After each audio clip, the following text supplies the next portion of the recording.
tidak semuanya dari angkatan yang sama dan tidak dari satu satuan saja. Makanya kami tarik ke Mabes Angkatan Darat.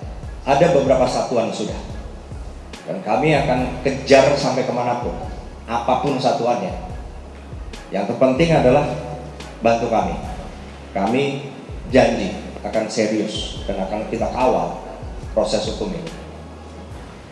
Jadi kita tidak mau membatasi diri pada satu angkatan, nggak ada. Pokoknya semua. Dan sejauh ini juga ternyata sudah yang dari kita sebut itu juga dari banyak satuan, dari pangkat yang berbeda, pangkatnya saja berbeda, sudah jelas angkatannya berbeda. Lagi?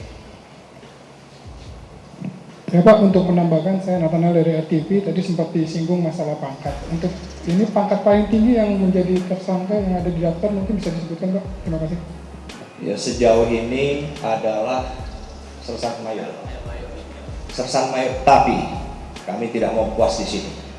Karena juga ada komunikasi yang menyebut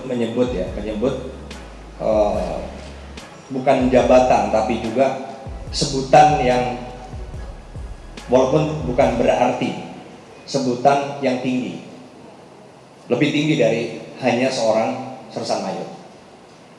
Intinya kami belum berhenti nih Mas, makanya bantu kami. Kami tidak akan berhenti di sini dan tidak akan puas, dan tidak akan kita menyerah pada hanya pengakuan saja. Kita minta masukan dari berbagai pihak.